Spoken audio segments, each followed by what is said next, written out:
और चलिए सीधे सुनते हैं प्रधानमंत्री मोदी क्या कुछ कह रहे हैं। और अंतर्राष्ट्रीय प्रतिस्पर्धा पर भी भारत की पहचान दिला सके, ये आपका मार्गदर्शन हमेशा हमको रहा है। राज्यपाल सम्मेलन के दौरान आपने रचनात्मक और सकारात्मकता के साथ आगे बढ़ने का जो हमको विचार दिया प्रधानमंत्री जी, उस दिशा में हम लोग लगातार आगे बढ़ रहे हैं। विगत 2 दिनों से हमने स्कूली शिक्षा के जुड़े विषयों को 6 भागों में थीम आधारित चर्चा के साथ विस्तृत मंथन किया है। ये राष्ट्रीय पुरस्कारों से सम्मानित एवं स्कूली शिक्षा से जुड़े विशेषज्ञों ने अपने बहुमूल्य सुझाव दिए हैं और आज प्रधानमंत्री जी इन 6 थीमों पर विशेषज्ञों के साथ दिन भर हम परामर्श करेंगे। कस्तूरी रंगन जी, मंजुल भार्गव जी, श्रीधर जी सहित पूरी समिति के लोग भी आज दिन भर उन विशेषज्ञों के साथ यहाँ जुड़े होंगे, क्योंकि आज हम करोड़ों छात्र, अध्यापक और अभिभावक आपके मार्गदर्शन के लिए उत्सुक है। मैं आपसे बहुत विनम्रता पूर्वक प्रार्थना करता हूं कि आप हमको अपना आशीर्वाद दें। माननीय प्रधानमंत्री जी। नमस्कार। मंत्रिमंडल के मेरे सहयोगी, देश के शिक्षा मंत्री श्री रमेश पोखरियाल निशंक जी, श्रीमान संजय धोत्रे जी, राष्ट्रीय शिक्षा नीति के प्रारूप को तैयार करने वाली समिति के अध्यक्ष डॉक्टर कस्तूरी रंगन जी, उनकी टीम के सम्मानित सदस्यगण, इस विशेष सम्मेलन में भाग ले रहे सभी राज्यों के शिक्षाविद, विद्वानगण, प्राचार्यगण, शिक्षकगण, देवी और सज्जनों, आज हम सभी एक ऐसे क्षण का हिस्सा बन रहे हैं जो हमारे देश के भविष्य निर्माण की नींव डाल रहा है। एक ऐसा क्षण है जिसमें नए युग के निर्माण के बीज पड़े हैं। राष्ट्रीय शिक्षा नीति 21वीं सदी के भारत को नई दिशा देने वाली है। साथियों, पिछले 3 दशकों में दुनिया का हर क्षेत्र बदल गया, हर व्यवस्था बदल गई। इन 3 दशकों में हमारे जीवन का शायद ही कोई पक्ष हो जो पहले जैसा ही रहा हो, लेकिन वो मार्ग जिस पर चलते हुए समाज भविष्य की तरफ बढ़ता है, हमारी शिक्षा व्यवस्था वो अब भी पुराने ढर्रे पर ही चल रही थी। पुरानी शिक्षा व्यवस्था को बदलना उतना ही आवश्यक था जितना किसी खराब हुए ब्लैक बोर्ड को बदलना आवश्यक होता है। जैसे हर स्कूल में पिनअप बोर्ड होता है, उसमें तमाम जरूरी कागज, स्कूल के जरूरी आदेश, बच्चों की बनाई पेंटिंग आदि आप लोग लगाते रहते हैं। ये बोर्ड हर कुछ समय में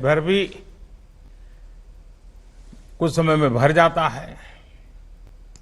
उस पिनअप बोर्ड पर नई क्लास के नए बच्चों की नई पेंटिंग्स लगाने के लिए आपको बदलाव करना ही पड़ता है। नई राष्ट्रीय शिक्षा नीति भी नए भारत की नई उम्मीदों की, नई आवश्यकताओं की पूर्ति का एक सशक्त माध्यम है। इसके पीछे पिछले 4-5 वर्षों की कड़ी मेहनत है।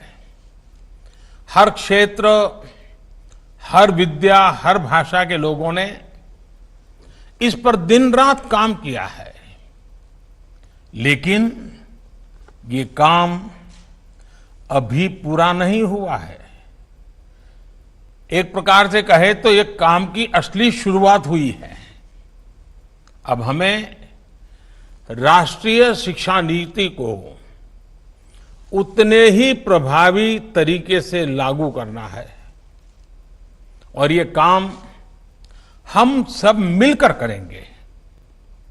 मैं जानता हूं राष्ट्रीय शिक्षा नीति का ऐलान होने के बाद आप में से बहुत लोगों के मन में कई सवाल आ रहे हैं।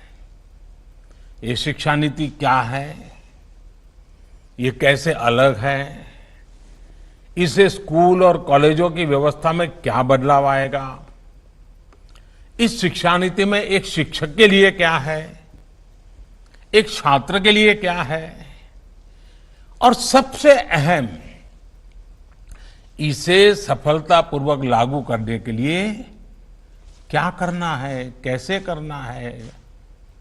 ये सवाल जायज भी हैं और जरूरी भी हैं और इसलिए ही हम सब यहां इस कार्यक्रम में इकट्ठा हुए हैं ताकि चर्चा कर सके, आगे का रास्ता बना सके। मुझे बताया गया है कि कल भी दिन भर आप सभी ने इन्हीं बातों पर घंटों मंथन किया है, चर्चा की है। टीचर्स खुद अपने हिसाब से लर्निंग मटेरियल तैयार करें, बच्चे अपना टॉय म्यूजियम बनाएं, पेरेंट्स को जोड़ने के लिए स्कूल में कम्युनिटी लाइब्रेरी हो, तस्वीरों के साथ मल्टीलिंगुअल डिक्शनरी हो, स्कूल में भी किचन गार्डन हो। ऐसे कितने ही विषयों की बात हुई है, अनेक नए आइडिया दिए गए हैं। मुझे खुशी है कि राष्ट्रीय शिक्षा नीति को लागू करने के इस अभियान में हमारे प्रिंसिपल्स और शिक्षक पूरे उत्साह से हिस्सा ले रहे हैं। अभी कुछ दिन पहले शिक्षा मंत्रालय ने भी राष्ट्रीय शिक्षा नीति को लागू करने के बारे में देश भर के टीचर से माय.गॉव पोर्टल पर उनके सुझाव मांगे थे। एक सप्ताह के भीतर ही 15 लाख से ज्यादा सुझाव मिले हैं। ये सुझाव राष्ट्रीय शिक्षा नीति को और ज्यादा प्रभावी तरीके से लागू करने में मदद करेंगे।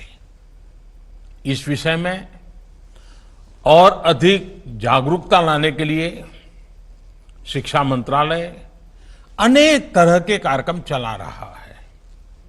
साथियों, किसी भी देश के विकास को गति देने में उसकी युवा पीढ़ी और युवा ऊर्जा, इसकी बहुत बड़ी भूमिका होती है। लेकिन उस युवा पीढ़ी का निर्माण बचपन से ही शुरू हो जाता है। जैसा बचपन होगा, भविष्य का जीवन काफी कुछ उसी पर निर्भर करता है। बच्चों की शिक्षा, उन्हें मिलने वाला वातावरण काफी हद तक यही तय करता है कि भविष्य में वो एज अ पर्सन कैसा बनेगा, उसकी पर्सनालिटी कैसी होगी। इसलिए राष्ट्रीय शिक्षा नीति में बच्चों की एजुकेशन पर बहुत ज्यादा जोर दिया गया है। प्री स्कूल में तो बच्चा पहली बार माता पिता की छत्र छाया के बाद माता पिता की देखभाल और घर के आराम भरे माहौल से बाहर निकलने की शुरुआत करता है, उससे दूर होता है। ये वो पहला पड़ाव होता है जब बच्चे अपने सेंसेस, अपनी स्किल्स को ज्यादा बेहतर तरीके से समझने की शुरुआत करते हैं। इसके लिए ऐसे स्कूल, ऐसे शिक्षकों की जरूरत है जो बच्चों को fun learning, playful learning, activity based learning और डिस्कवरी बेस्ड लर्निंग का एनवायरनमेंट दें। मैं जानता हूं कि आप सोच रहे होंगे कि कोरोना के इस टाइम में ये सब कैसे होगा।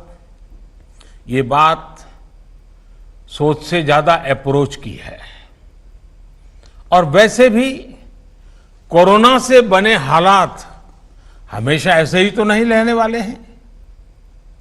बच्चे जैसे जैसे क्लास में आगे बढ़ें, उनमें ज्यादा सीखने की भावना का विकास हो, बच्चों का मन, उनका मस्तिष्क वैज्ञानिक और तार्किक तरीके से सोचना शुरू करे, उनमें मैथमेटिकल थिंकिंग और साइंटिफिक टेम्परामेंट विकसित हो, ये बहुत आवश्यक है। और वक्त एक